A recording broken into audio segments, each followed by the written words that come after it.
সুধী দর্শক, আমি কবিতা দিলাওয়ার স্বাগত জানাচ্ছি কবিতার সাথে থেকে।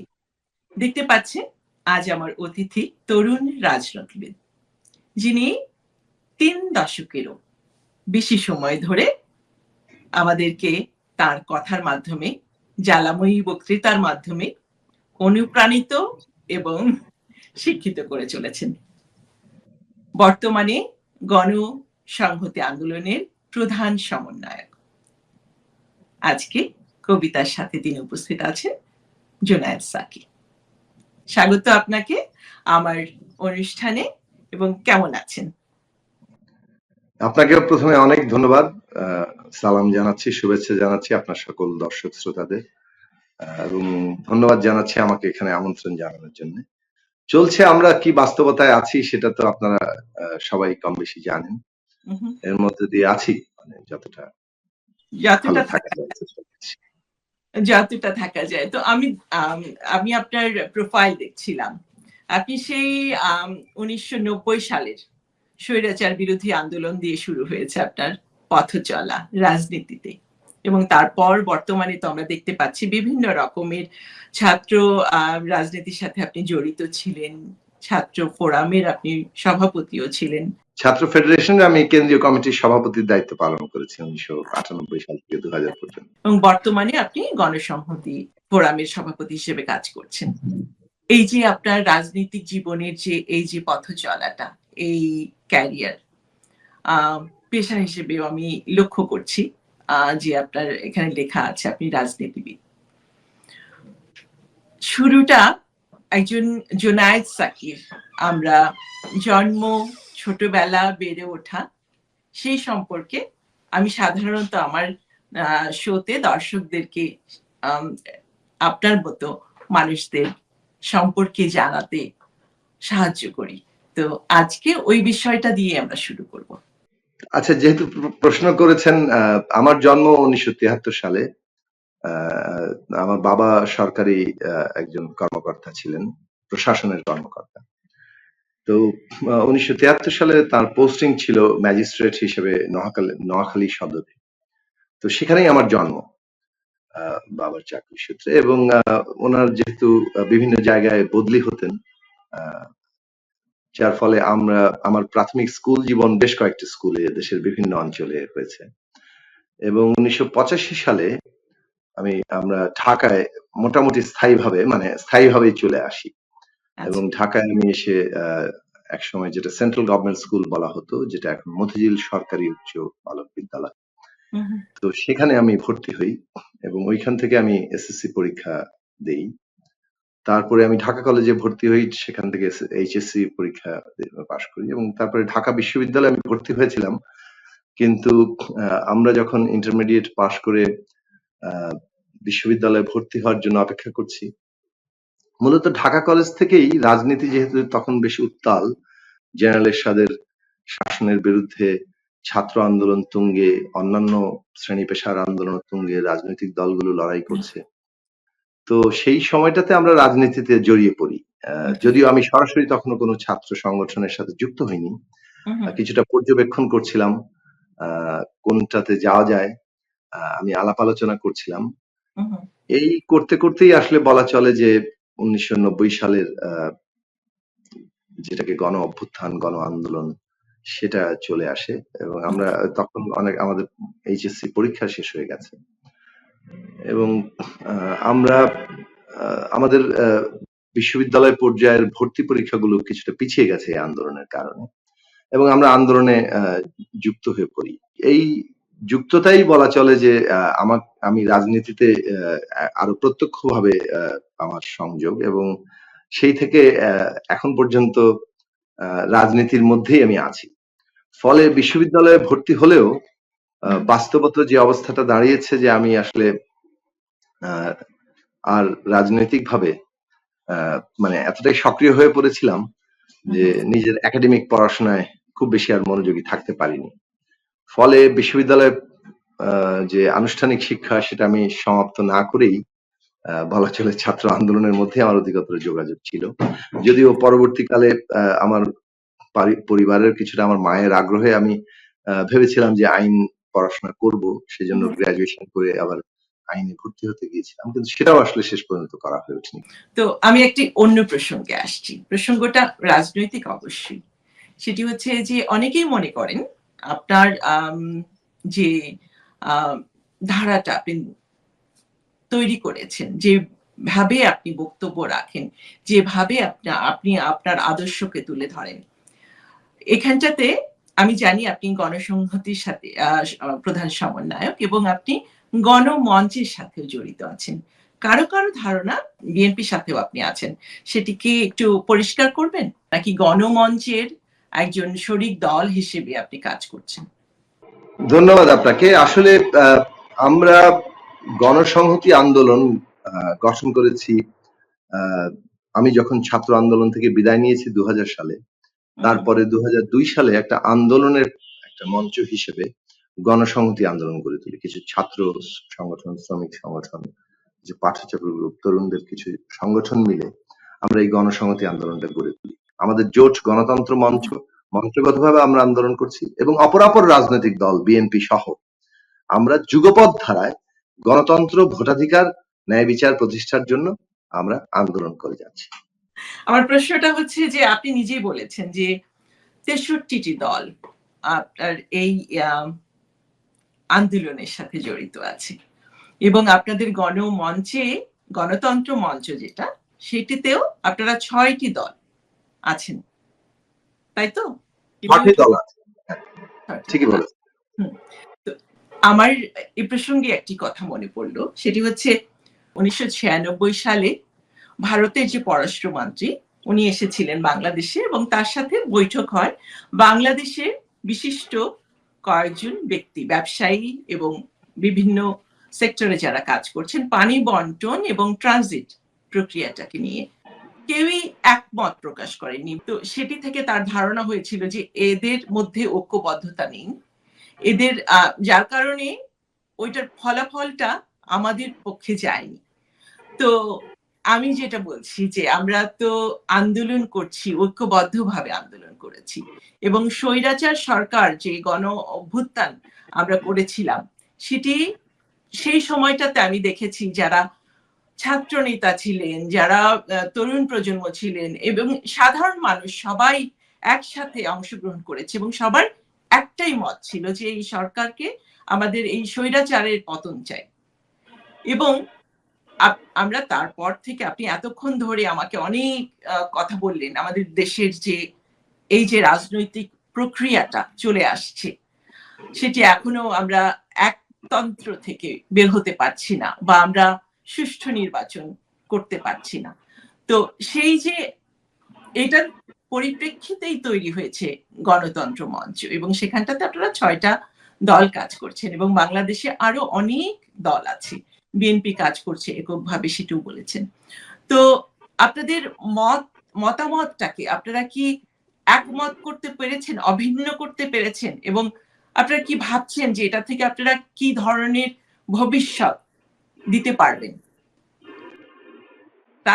ধন্যবাদ আপনাকে। জি, আপনি একটা খুব গুরুত্বপূর্ণ প্রশ্ন তুলেছেন এবং এই জায়গাটি আমি আমরা আমাদের দলের দিক থেকে বারবার বলার চেষ্টা করি।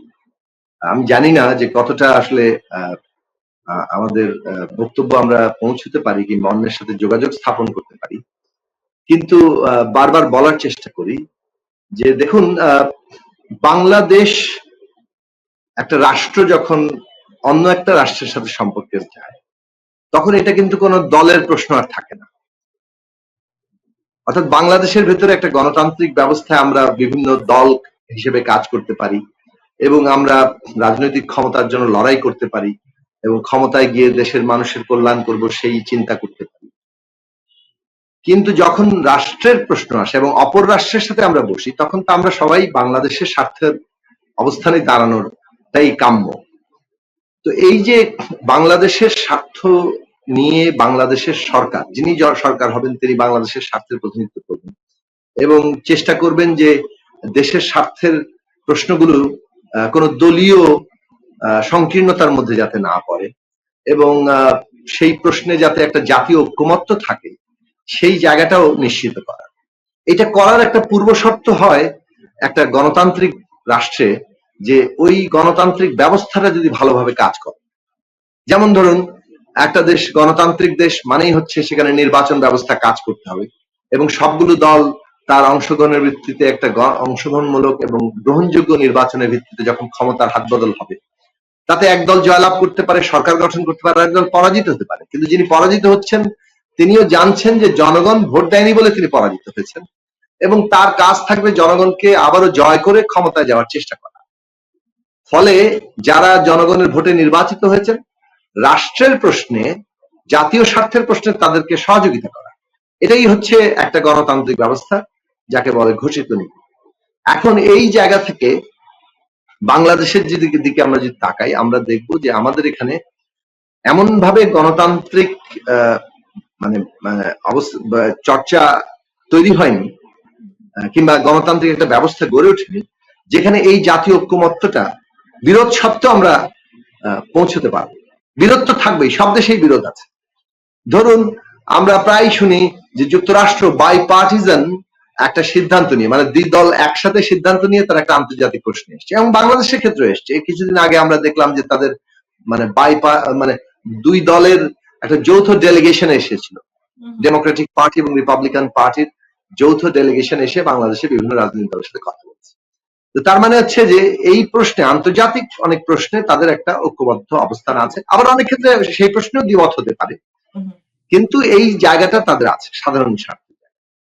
তো আবার ধরুন আমরা পার্শ্ববর্তী দেশ ভারত, তাদের বাংলাদেশ নীতিতে ক্ষমতার বদল হলেও তেমন কোনো পরিবর্তন হয় না, কিন্তু বাংলাদেশে আমরা দেখি এই জায়গাটা তৈরি হচ্ছে না, বরং বাংলাদেশে আমরা বাংলাদেশপন্থী দলের বদলে কেউ মার্কিনপন্থী, কেউ ভারতপন্থী, কেউ পাকিস্তানপন্থী, কেউ সৌদিপন্থী, কেউ চীনপন্থী, নানা রাশিয়াপন্থী, নানা পন্থী নামে অভিহিত হয়েছে, কিন্তু বাংলাদেশপন্থী দলের আমাদের আমরা এটা তৈরি হতে দেখছি না। ধন্যবাদ জানাই যে প্রশ্নটা আপনি তুলেছেন, এবং এটা আমরা বাংলাদেশের বর্তমান রাজনীতিতে বারবার অন্তত পক্ষে আমাদের দিক থেকে আমরা বলার চেষ্টা করি। ধন্যবাদ আপনাকে। আমি এটার সাথে আরো একটি বিষয় আনছি, সেটি হচ্ছে যে ভারত তো গণতান্ত্রিক দেশ, এই বিষয়ে কোনো সন্দেহ নেই। তারা এইটি প্রতিষ্ঠা করতে পেরেছে তাদের দেশে গণতান্ত্রিক সরকারকে। তো নির্বাচন হচ্ছে, নির্বাচনের মাধ্যমে সরকার আসছে। তারপরও মোদি আছেন ক্ষমতায়, পরপর 3 বার আসলেন উনি। এবারের যে নির্বাচনটা হয়েছে সেটিতে আমরা দেখেছি যে বিরোধী দলকে নানাভাবে হয়রানি করা, জেলে পাঠানো, নির্বাচনে যাতে অংশগ্রহণ করতে না পারে সেটিও তারা বিভিন্নভাবে করেছেন। কিন্তু তারপরও যে একটা হিন্দু সংখ্যাগরিষ্ঠ দল হিসেবে তারা আবার ক্ষমতায় এসেছে। আমাদের এই যে ইলেকশনের যে এই যে আমরা নির্বাচিত সরকার ক্ষমতায় আসাটা, এবং তারা ভারসাম্য রক্ষা করে চলেছেন তাদের সংসদে, আমরা কি আমাদের কোনোভাবেই নির্বাচনে অংশগ্রহণ এবং নির্বাচনে নির্বাচিত হয়ে আমাদের দেশের যে এই যে নির্বাচিত সরকার, আমাদের অবকাঠামোটাকে, শাসন ব্যবস্থার অবকাঠামোটাকে আমরা কি পুনর্গঠিত করার মতো কোন রকমের আপনি কি কোনো আশা দেখতে পাচ্ছেন কিনা, এবং সেটা কতটা সুদূর প্রসারী? ধন্যবাদ আপনাকে। আশা তো অবশ্যই দেখি, কারণ আশা ছাড়া আমরা বাঁচবো কিভাবে। এবং আশার ব্যাপারটা কেবল এটা একটা, যেমন আমরা একটা ভালো জিনিস চাইছি, আশা করছি কোনো একদিন হবে, শুধু এটা না, এটা এখন আমাদের অস্তিত্বের সমস্যা হয়ে দাঁড়িয়েছে। অর্থাৎ আমরা যদি যেটা আমরা আশা করছি, যে ন্যূনতম আশাটা যে আমরা একটা ইনক্লুসিভ একটা গণতান্ত্রিক ব্যবস্থা প্রতিষ্ঠিত করতে পারবো, কিন্তু যদি না পারি তাহলে দেশ বিপন্ন হবে। ফলে এটা আমাদের দেশের, আমাদের নাগরিকদের অস্তিত্বের প্রশ্ন হয়ে দাঁড়িয়েছে, যে আমাদেরকে একটা ইনক্লুসিভ পলিটিক্যাল সিস্টেম, পলিটি নির্মাণ করতেই হবে, রাজনৈতিক ব্যবস্থা নির্মাণ করতেই হবে। এবং সেই লক্ষ্যে বিরোধী দলগুলো আমরা যে আন্দোলনটা করছি, সেই আন্দোলন এখনো বিজয় অর্জন করেনি, সাফল্যের মুখ দেখেনি, কিন্তু সেই আন্দোলনের মধ্য দিয়ে জনগণের মধ্যে একটা ঐক্য তৈরি হচ্ছে। এখন যারা ক্ষমতায় আছে তারা ভয় ত্রাসের রাজত্ব কায়েম করে মানুষকে হয়তো রাজপথে নেমে আসতে, আন্দোলন করতে, সরকারকে বাধ্য করার ক্ষেত্রে তাদের যে শক্তি সেটা প্রদর্শন করতে এখনো আটকে রাখতে পারছে, কিন্তু এটা চিরস্থায়ী বন্দোবস্ত না। এভাবে চিরকালই তারা জনগণকে দাবিয়ে রাখতে পারবে এটা আমরা বিশ্বাস করি না, কারণ ইতিহাস আমাদেরকে মানে দেখিয়েছে যে এইভাবে দমন করে এমনকি গণহত্যা চালিয়েও কাউকে দাবিয়ে রাখা যায়, সেটা বাংলাদেশের মানুষও প্রমাণ করেছে। 1971 সাল তার একটা বড় প্রমাণ। কাজে আমরা বিশ্বাস করি যে জনগণ জেগে উঠবেন, ভয় ত্রাস মোকাবেলা করি তারা রাজপথে নেমে আসতে সক্ষম হবেন, সাস্টেইন করতে পারবেন এবং এই দমন পীড়ন মোকাবেলা করে আন্দোলনকে বিজয়ী করবেন।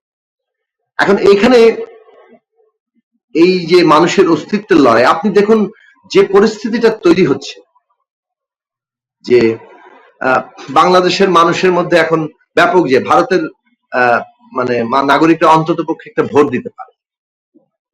হ্যাঁ, এটা ঠিক যে ভারতেরও মানে মধ্যেও গণতান্ত্রিক ব্যবস্থা নানা ধরনের সংকটের মুখোমুখি হচ্ছে।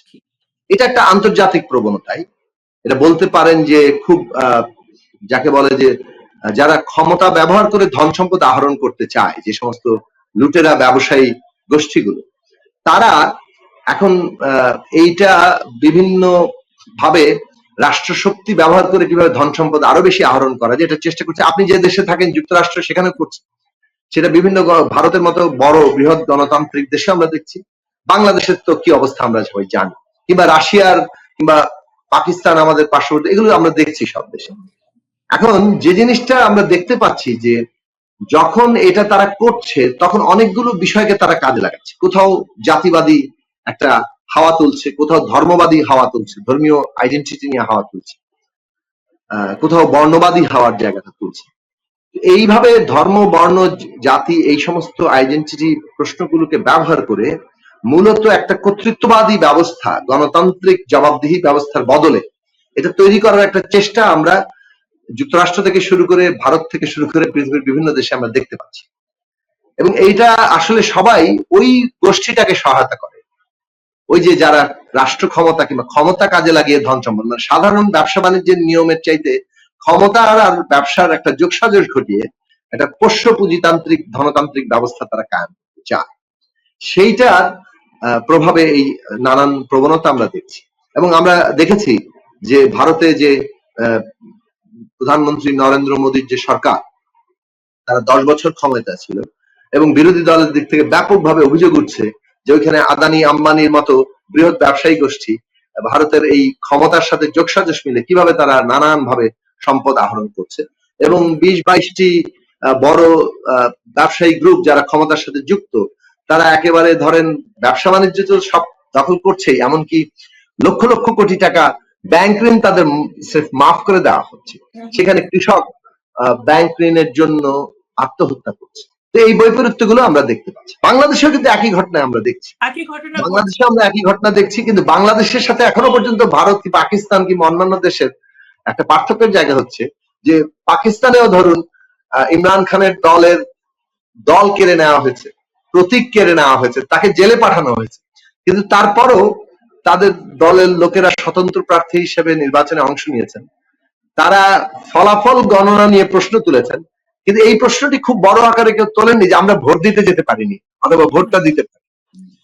ভারতে ধরুন এই আশঙ্কা ছিল যে ফলাফল গণনাতে ইভিএম ব্যবহার করে কোনো জালিয়াতি হবে কিনা, হ্যাঁ, কিন্তু এই প্রশ্ন কেউ তোলেনি যে ভারতে আমরা ভোট কেন্দ্রে গিয়ে ভোট দিতে পারবো কিনা। ফলে এখনো ভোট দেওয়ার ব্যাপারটা, মানুষই দিচ্ছে ভোট, সেটাই গণনা হচ্ছে, তার ভিত্তিতে মোটা দাগে মানে ম্যাক্সিমাম ফলাফলটা আমরা দেখতে পাচ্ছি। কোথাও কোথাও কারচুপির অভিযোগ আছে। বাংলাদেশে যেটা ঘটলো গত 3টি নির্বাচনে, এর আগেও ঘটেছে, বাট 3টি নির্বাচন এখন প্রাতিষ্ঠানিক ভাবে যে জায়গাটা ঘটলো যে মানুষ ভোটই দিতে পারছে না। আপনার ভোট কেন্দ্রে যাওয়ার দরকার নেই, ওনারা হয় আগের রাতে দিয়ে রাখবেন, না হয় দিনের বেলা দিয়ে রাখবেন, আপনি কেন্দ্রে যেতে পারবেন না। এইরকম যে একটা অবস্থা তৈরি হলো, এইটার কারণে আমরা বলছি যে এটা একেবারেই কেবল কর্তৃত্ববাদী ব্যবস্থা না, একটা ফ্যাসিস্ট ব্যবস্থাও, যেখানে আসলে জনগণের আর ন্যূনতম কোনো অধিকারের জায়গাটা নেই। আপনি যখন ভোটই দিতে পারেন না, তখন নাগরিক হিসেবে আপনার প্রাথমিক মর্যাদাটাই কেড়ে নেওয়া হয়েছে, আর বাকিগুলোর তো কোনো অস্তিত্ব থাকার কথা নয়। এই অবস্থাটার ফলে আমরা যেটা বলবো যে বাংলাদেশের আজকে পরিণতিটা আপনি দেখুন, আমাদের দেশে বিচার ব্যবস্থাটাকে কিভাবে ধ্বংস করা হয়েছে। একজন প্রধান বিচারপতিকে লাঞ্ছিত করা হয়েছে এবং তাকে দেশ থেকে বাধ্য করা হয়েছে। এটা কিন্তু ওই ব্যক্তি এসকে সিনহা নয়, পুরো প্রতিষ্ঠানটাকেই লাঞ্ছিত করা হয়। আপনি আজকে সেনাবাহিনীর অবস্থা কি, যে সেনাবাহিনী বাংলাদেশের মুক্তিযুদ্ধের মধ্যে দিয়ে গড়ে উঠেছে, যেটা বাংলাদেশের জনগণের ট্যাক্সের পয়সা এই দেশের সার্বভৌমত্ব রক্ষার একটা প্রতিষ্ঠান হিসেবে কাজ করে, সেই মর্যাদায় মানুষ তাকে দেখে, সেখানে আজকে তার প্রধান ব্যক্তি তিনি সরকারের মানে ভোট কারচুপিকে জায়েজ করছেন, এবং 18 সালের নির্বাচনের পরে তিনি নিজের সাংবাদিকদের বলেন যে এইরকম ভালো নির্বাচন তিনি তার জীবনে দেখেননি। আর বিনিময়ে তিনি এই যে কত কত জমি সম্পত্তি টাকা পয়সা দুর্নীতি করেন, লুট করেন, সেটা এখন ফিরিস্তি সব বেরোচ্ছে। তো এইটা তিনি বিজিবিরও প্রধান ছিলেন এবং তিনি সেনাবাহিনীরও প্রধান ছিলেন, দুটো বড় প্রতিষ্ঠান তাকে কলঙ্কিত করলেন এবং একটা জনগণের অধিকার কেড়ে নেওয়ার ক্ষেত্রে তাদেরকে ব্যবহার করলেন, বিনিময়ে নিজের সম্পত্তি তৈরি করছেন। মানুষ জেগে উঠবেই এবং সেই মানে শক্তির উপরে আমরা ভরসা করি, আমরা ইতিহাসের উপরে আমাদের আস্থা আছে এবং ইতিহাস নিশ্চয়ই আমাদেরকে মুক্ত করবে।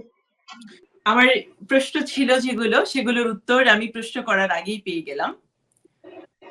আপনার দুর্নীতির ব্যাপারেও কথা বলেছেন আপনি, এবং যে প্রক্রিয়ায় আমরা চলছি, অতি সম্প্রতি ঘটে যাওয়া আমাদের প্রাক্তন সেনাবাহিনী প্রধান এবং বিজিবির প্রধান যে দুজনের দুর্নীতির কথাই আমরা শুনলাম, এই ব্যাপারেও আমরা কখনোই সংবাদ মাধ্যমকে আমরা পরিপূর্ণভাবে দেখিনি যে এটা প্রকাশ হতে বা এর বিরুদ্ধে কথা বলতে বা এই বিষয়টিকে নিয়ে কথা বলতে। অথচ আমাদের আমরা দেখতে পাচ্ছি যে আপনি বলেছেন আমাদের প্রাক্তন প্রধানমন্ত্রী খালেদা জিয়া একটি সেবাদানমূলক প্রতিষ্ঠানের সাথে জড়িত থাকার অভিযোগে তাকে শাস্তি পেতে হচ্ছে এবং তিনি আছেন। তো এই সব কিছু মিলিয়ে আমার অনেকগুলো প্রশ্ন ছিল, আপনি সবগুলো প্রশ্নের উত্তর দিয়েছেন, সুতরাং আমি আর ওই ব্যাপারে যাব না। কিন্তু এখন যদি বলি যে আপনাকে গণসংহতির যে প্রধান সমন্বয়ক, আপনাকে যদি কোনো কারণে আপনি নির্বাচিত হয়ে ক্ষমতায় আসলেন অথবা আপনাকে ক্ষমতা দেয়া হলো বাংলাদেশের সরকার প্রধান হিসেবে, আপনি কি কি করতে পারবেন? আমাদের এই পুরো কাঠামোটাকে কিভাবে আমি আপনার মতামত জানতে চাচ্ছি। আপনার ভেতরে কোন স্বপ্ন, কোন উদ্দেশ্য এবং নীতিমালা কাজ করছে? ধন্যবাদ আপনাকে। এইরকম বাস্তবতার এখনো গড়ে ওঠেনি, তারপরেও আমি বলবো যে নিঃসন্দেহে একটা রাজনৈতিক দল ক্ষমতায় যাওয়ার স্বপ্ন দেখে এবং সে কারণেই তারা রাজনৈতিক দল গড়ে তোলে, এবং ক্ষমতায় গেলে তারা কি করবে এটা তারা স্পষ্ট করেই জনগণের সামনে বলতে চায়। এটা কোনো গোপন ব্যাপার নয় যে ক্ষমতায় যেয়ে নেই তারপরে কি কি করব সেটা আমরা তখন বলবো। কারণ আমরা কেন ক্ষমতায় আমরা যাব কিংবা ক্ষমতায় কেন জনগণ আমাদেরকে নিয়ে যাবে সেটা তো নির্ভর করে আমি ক্ষমতায় গেলে কি করব কিংবা আমরা ক্ষমতায় গেলে কি করব, সেটা তার ভিত্তিতেই। মানুষকে সে কারণেই তার আমাদের যে কোনো দলের ম্যানিফেস্টো বলতে হয়, তার কর্মসূচি জানাতে হয়, এবং আমরা স্পষ্ট করেই বলেছি যে বিদ্যমান যে স্বৈরতান্ত্রিক ক্ষমতা কাঠামো আছে যার উপর দাঁড়িয়ে এখানে একটা কর্তৃত্ববাদী ফ্যাসিস্ট বন্দোবস্ত তৈরি হচ্ছে, রাজনৈতিক বন্দোবস্ত, যারা এইরকম জায়গায় জন্ম দিচ্ছে, প্রতিষ্ঠানগুলোকে ধ্বংস করে ফেলছে এবং সরাসরি টাকা জমি এই সমস্ত মানে নানান রকম সুবিধার বিনিময়ে যারা মানুষের ভোটের অধিকার কেড়ে নিতে রাষ্ট্রীয় প্রতিষ্ঠানগুলোকে ব্যবহার করছে এবং যারা এরপরে জবাবদিহিহীন থাকছে। যেমন ধরুন এইরকম অভিযোগ সব উঠলো, তারপরেও বেনজির সাহেব দিব্যি বাংলাদেশের সমস্ত গোয়েন্দা সংস্থার নাকের ডগা দিয়ে বিমানবন্দর দিয়ে চলে যেতে পারলেন। ইমিগ্রেশন চেক ছাড়া তো উনি যেতে পারেন না, তার মানে তাকে যেতে দেওয়া হয়েছে। তারপরে স্বরাষ্ট্রমন্ত্রী বলছেন যে উনি জানেন না, উনি আবার জানেন না কিভাবে? এটা তো অসম্ভব ব্যাপার। তাহলে এই জায়গাটা, কিংবা এখন ওবায়দুল কাদের সাহেব বলছেন যে জেনারেল আজিজ সাহেব কিংবা জেনারেল আইজিপি বেনজির সাহেব তারা তাদের কোনো লোক নন, তাদেরকে বানিয়েছে কারা? তো এই প্রশ্নগুলো যে বাংলাদেশে এত খোলামেলা ভাবে আছে, এখানে আমরা বলছি যে এটা যে জায়গা থেকে তৈরি হয়েছে, আমাদের সাংবিধানিক ভাবে যে ক্ষমতা কাঠামোটা তৈরি হয়েছে, এই ক্ষমতা কাঠামোটা অগণতান্ত্রিক, স্বৈরাচারী। এই ক্ষমতা কাঠামোতে যিনি প্রধানমন্ত্রী হন অথবা মানে সরকার প্রধান হন, তার হাতে সমস্ত ক্ষমতা কেন্দ্রীভূত করা হচ্ছে। মানে এরকম ক্ষমতা যেটা আমাদের দেশে একজন বিশিষ্ট অর্থনীতিবিদ, সাবেক মানে সরকারের সচিব আকবর আলী খান, তিনি বলেছিলেন যে রাশিয়ার জার এবং কিংবা মুঘল সম্রাটের চাইতেও বেশি ক্ষমতাশালী বাংলাদেশে যিনি প্রধানমন্ত্রী। মানে এই কথাটা আমরা বহুদিন ধরে বলেছি। আমি তার উদাহরণটা দিলাম যে একেবারে মানে ওই ধরনের মানে যাকে বলে শাহেনশার চাইতে বেশি ক্ষমতা আসলে একজন ব্যক্তির হাতে আসে। মানে তিনি কারো কাছে জবাবদিহি করেন না। বাংলাদেশের সরকার প্রধান পৃথিবীর যে কোনো দেশের সরকার প্রধানের চাইতে শক্তিশালী। মানে আপনি সামরিক দিক থেকে, অন্যান্য অর্থনৈতিক দিক থেকে অন্য দেশকে শক্তিশালী বলতে পারেন, কিন্তু বাংলাদেশের সরকার প্রধান সাংবিধানিক ভাবে যে ক্ষমতা ভোগ করেন তার দেশের ভেতরে, এইটা পৃথিবীর কোন দেশের সরকার প্রধান করেন না। তার কোনো জবাবদিহি করতে হয় না। তাহলে আমাদের প্রথম কাজ হবে, আমরা যেটা আমাদের 7 দফা আমাদের দলীয় প্রস্তাবনা আছে, যে আমরা শাসনতান্ত্রিক পরিবর্তন করতে চাই এবং এই পরিবর্তনটা আমরা একটা রাজনৈতিক ঐকমত্য সৃষ্টি করে করতে চাই, যে বাংলাদেশে একটা গণতান্ত্রিক বন্দোবস্ত হতে হবে, যেখানে প্রধানমন্ত্রী সরকার প্রধানকে জনগণের কাছে, পার্লামেন্টের কাছে এবং দেশের প্রতিষ্ঠানগুলোর কাছে জবাবদিহি করতে হবে। ক্ষমতার আমরা একটা ভারসাম্য তৈরি করতে চাই সংসদ, বিচার বিভাগ এবং নির্বাহী বিভাগের মধ্যে। এবং আমরা দেশের যে সাংবিধানিক প্রতিষ্ঠানগুলো আছে, যেমন ধরুন নির্বাচন কমিশন, যেমন ধরুন দুর্নীতি দমন কমিশন, যেমন ধরুন অডিটর জেনারেলের যে পোস্ট, কন্ট্রোলার জেনারেলের যে পোস্ট, যেটা বাংলাদেশের সমস্ত হিসাব নিকাশ রাখে, আর্থিক হিসাব নিকাশ, এই পদগুলো আমরা একটা সাংবিধানিক কমিশনের মাধ্যমে নিয়োগ দিতে চাই, যাতে করে সরকারের আজ্ঞাবহ লোকরা এখানে মানে বসতে না পারে, এবং যারা নিযুক্ত হন তারা কেবল সরকারের কাছে দায়বদ্ধ থাকবেন, মানে এমন না, যেহেতু তাকে সাংবিধানিক কমিশন অর্থাৎ বিরোধী দলের মতামতের পরিপ্রেক্ষিতেই নিয়োগ দেওয়া হচ্ছে, তার একটা পুরো তুলনামূলক স্বাধীনতার জায়গাটা কাজ করবে, যেখানে আমাদের ওভারসিইং এবং স্ক্রুটিনি অনেক বাড়বে, যেখানে দুর্নীতির জায়গাগুলোকে প্রাতিষ্ঠানিকভাবে আপনি অনেক বেশি যাকে বলে যে ব্যালেন্স, চেকস এন্ড ব্যালেন্সের মধ্যে আনতে পারবেন। সুতরাং এই যে প্রাতিষ্ঠানিক আয়োজনগুলো, ক্ষমতার ভারসাম্য, জবাবদিহিতা এবং ক্ষমতা যে বিকেন্দ্রীকরণ, এই জায়গাটা আমরা যেতে চাই। আশাবাদী হলাম, কিন্তু সেই দিন কবে আসবে? অনেক ব্যক্তিগত বিষয়ে প্রশ্ন করব ভেবেছিলাম, কিন্তু রাজনীতির মানুষকে তো আর রাজনীতি থেকে সরিয়ে আনা যায়। হ্যাঁ, আমরা বরং এর মধ্যেই থাকি। তবে আমার আর বেশ অনেকটা লম্বা সময় হয়ে গেল আপনার অনুষ্ঠান চলছে। হ্যাঁ, না, আমার ধারণা দর্শকরাও খুব বেশি আগ্রহ ধরে রাখতে পারবেন না। না, খুবই মূল্যবান কথা শুনলাম, এবং আপনার আমি যে প্রশ্নগুলো করতে চেয়েছি সেগুলো করার আগেই আপনি উত্তর দিয়ে দিয়েছেন, সুতরাং সেই প্রশ্নগুলো আমি আর আপনাকে করব না।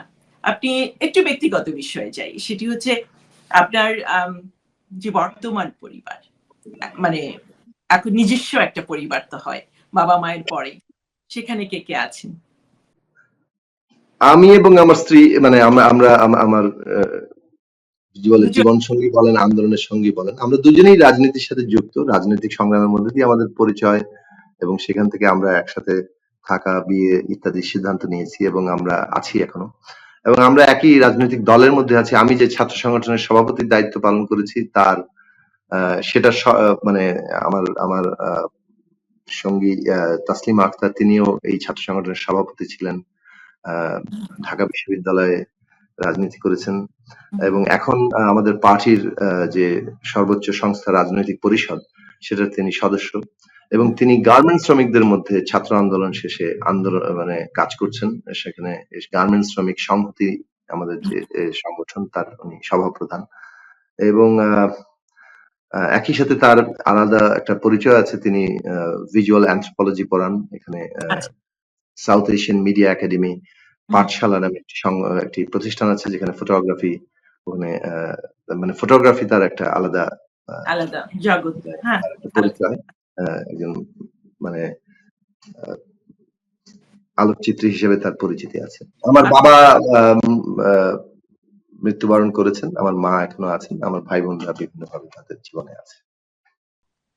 তো এই যে যে বর্তমান যে বিশ্বে আমরা আছি, বর্তমান যে এটা আমার শেষ প্রশ্ন আপনার কাছে। সেটি হচ্ছে যে গুম, খুন, আর এই যে দুর্নীতি, রাজনীতি সবকিছু মিলিয়ে আম এই যে চলমান প্রক্রিয়ায় আপনারা সক্রিয়ভাবে রাজনীতির সাথে জড়িত আছেন। একটি সুন্দর ভবিষ্যৎ দেয়ার চেষ্টা করে যাচ্ছেন দেশকে। তো সবসময় তো আমরা থাকবো না এই পৃথিবীতে। যখন থাকবেন না, সেই সময়টাতে আপনি আপনার কাছে কি মনে হয় যে আপনি আপনার কোন কাজের জন্যে মানুষের কাছে আপনি মানে থাকতে পারবেন, তাদের জগতে, তাদের মনে স্থান করে নিতে পারবেন আপনার এ পর্যন্ত এবং ভবিষ্যতের কোনো যে কাজ আপনি করে যাবেন সেটি থেকে আমি শুনতে চাচ্ছি। দেখুন, আমার যারা রাজনৈতিক শিক্ষক ছিলেন তারা আমাদেরকে একটা জিনিস বলেছেন যে আমরা যে লড়াই করছি সে লড়াইটা এই যে বৃহত্তর সমাজের একটা পরিবর্তনের লক্ষ্যে। ব্যক্তিগত প্রাপ্তি অপ্রাপ্তি এখানে মুখ্য নয়। এটা অনেকটা তাল গাছ লাগানোর মতো। তাল গাছ লাগালে আপনি হয়তো ফল না খেয়েও খাওয়ার আগেই আপনি হয়তো ইহলোক ত্যাগ করতে পারেন। তো সেই দিক থেকে অনেকটা কিন্তু কাজটা করে যাওয়াটা মানে জরুরি। আপনি ফলের দিকে মনোযোগ না দিয়ে লড়াইটা যে পরিবর্তনটার জন্য মানে যেটা নিজের জন্য দরকার, সমাজের জন্য দরকার, সেই লড়াইটা চালিয়ে যাওয়াটা এবং নিজেদের সমস্ত সৃজনশীলতা বলেন, সক্ষমতা বলেন যা আছে সেটার পূর্ণ নিয়োজিত করতে পারাটাই একটা বড় সন্তুষ্টি। এবং সেইটার জায়গাতেই নিজের কাছে একটা স্পষ্টতা তৈরি হয় যে এই জীবনটা আমি কিসের জন্য যাপন করলাম, কোন কাজে নিয়োজিত করলাম। মানুষের জীবনের সাথে প্রাণীর জীবনের পার্থক্য ওই জায়গায় যে মানুষ তার জীবনে একটা উদ্দেশ্য তৈরি করে এবং সেই উদ্দেশ্যটা তার জীবনের কর্মকাণ্ডে নিশ্চয়ই প্রতিফলিত হয়। এবং সেই দিক থেকে আমাদের এই জীবন বেছে নেওয়া যে মানে এই যে এই আমাদের সমাজ যেটা আমার নিজের অস্তিত্বের শর্ত, মানে আমি মানুষ হিসেবে যে আমার মানুষ হয়ে ওঠা, এই ব্যক্তি হয়ে ওঠা, এটা তো আসলে সমাজের একটা মানে আমার অংশীদারিত্বের ফলাফল। আমি একটা সমাজে আছি বলেই সেটা হতে পেরেছি। সমাজের প্রতি যে আমার কর্তব্যটা, সেই কর্তব্যের জায়গা থেকে আমরা যখন আমাদের ছাত্র জীবন থেকে দেখলাম যে এই সমাজের মানে মূল অসুখটা কোথায়, এই সমাজের এগিয়ে যাওয়ার ক্ষেত্রে প্রধান বাধা হচ্ছে আমাদের রাজনৈতিক ব্যবস্থা। এই রাজনৈতিক ব্যবস্থা যদি বদলাতে পারি তাহলে অর্থনৈতিক ব্যবস্থাকে আমরা আরো বিকশিত এবং সকলের জন্য যাকে বলে যে সম্পদের সুষম বন্টনের জায়গাতে নিতে পারবো এবং তখন আমরা আরো বড় আকারে আমাদের যাকে বলে যে সমস্ত বাধাগুলো দূর হবে এবং আমাদের দেশ, আমাদের মানুষ, আমাদের সমাজ আরো অনেক ব্যাপকভাবে এগিয়ে যেতে পারবে। তো সেই কাজটা করার দায়িত্ব অনুভব করেছি, কর্তব্য অনুভব করেছি এবং সেইখানেই যখন আমরা নিজেদের অধিকার গুলো নিয়ে ভেবেছি যে আমাদের এই অধিকার নাই, ওই অধিকার নাই, ওই মর্যাদা লুণ্ঠিত হচ্ছে, তখন ভেবেছি যে এটা কর্তব্যের সাথে সম্পর্কিত। আমি যখনই অধিকার চাইছি তখনই আমার প্রশ্ন করা দরকার যে আমি সমাজে কি কর্তব্যটা পালন করছি। এবং অধিকার এবং কর্তব্যের এই যে পারস্পরিক লেনাদেনার সম্পর্ক, এটার মধ্যে দিয়ে নাগরিকতা গড়ে ওঠে। নাগরিকতা তো একটা কেবলমাত্র পাওয়ার ব্যাপার নয় অথবা কেবলমাত্র দেয়ার ব্যাপার নয়, এটা লেনাদেনার ব্যাপার। সেই জায়গা থেকে রাজনীতিতে আগ্রহ, সেই রাজনৈতিক সংগ্রাম করে যাচ্ছি এবং আমরা বিশ্বাস রাখি যে জনগণ ঐক্যবদ্ধ হবেন, তাদের মধ্যে ওই সচেতনতার জায়গা আরো অনেক বেশি করে আসবে যে আমাদের ঐক্যবদ্ধ হওয়া এবং আমাদের লক্ষ্যটা ঠিক করা এবং সেই লক্ষ্যের জন্য সেই ঐক্যবদ্ধ শক্তিটাকে কাজে লাগানো, এইটা অত্যন্ত জরুরি। তার মধ্যে দিয়ে আমাদের অর্জন হওয়া সম্ভব। এই সচেতনতা যখন আসবে নিশ্চয়ই তারা আরো অনেক বেশি আমরা আমরা আমরা যাকে বলে রাজনৈতিক সংগ্রামে বিজয়ী হওয়ার দিকে এগিয়ে যেতে পারবো, সেই আশাবাদ রাখি এবং ওই জায়গায় রাখি যে আমার লড়াইয়ের কাজটা আমাকে করে যেতে হবে আমার দায়িত্বের জায়গা থেকে। প্রজন্ম থেকে প্রজন্মে অন্যরাও আরো আসবেন, হয়তো আরো অনেক যোগ্যতার সাথে আসবেন এবং আরো ব্যাপকভাবে মানুষকে ঐক্যবদ্ধ করতে পারবেন, সেই আশাবাদ সবসময় রাখি। সেটাই বরং সাফল্য হিসেবে দেখি যে আরো যোগ্যতার সাথে কেউ যদি সামনে আসেন, তাদেরকে নেতৃত্ব হিসেবে আমরা দেখতে পাই, তাহলে একটা একটা বড় আশার জায়গা নিয়ে আমরা পথটাকে তৈরি করে দিয়ে যাওয়া, সেটা সেটা সেটা আমাদের জীবনের একটা গুরুত্বপূর্ণ লক্ষ্য। ধন্যবাদ সাকি আপনাকে। আমাকে সময় দেওয়ার জন্য, আমার দর্শকদের সময় দেওয়ার জন্য, এবং আমার ধারণা আপনার অগণিত যারা শ্রোতা, আপনার অনুসরণকারী যারা আছেন, তারা আপনার কথাগুলো শুনে নিশ্চয়ই উপকৃত হবেন এবং মনোযোগ দিয়ে শুনবেন। ধন্যবাদ জানাই। আর আজকের এই অনুষ্ঠানটা এখানেই শেষ করব। শুধু দর্শক যারা এতক্ষণ কবিতার সাথে ছিলেন, তাদের সবাইকে ধন্যবাদ জানাচ্ছি এবং আপনাদের সুন্দর ভবিষ্যৎ, একটি নিরাপদ জীবন এবং সুস্থ জীবন কামনা করছি। ধন্যবাদ। এবারে শুনবো আপনার কথা, অতীতের সাথে নতুনের মেলবন্ধন, যা অনুপ্রাণিত করবে আমাদেরকে, আমাদের নতুন প্রজন্মকে। তাই আসুন অন্ধকারে না থেমে আলোর উৎস খুঁজি।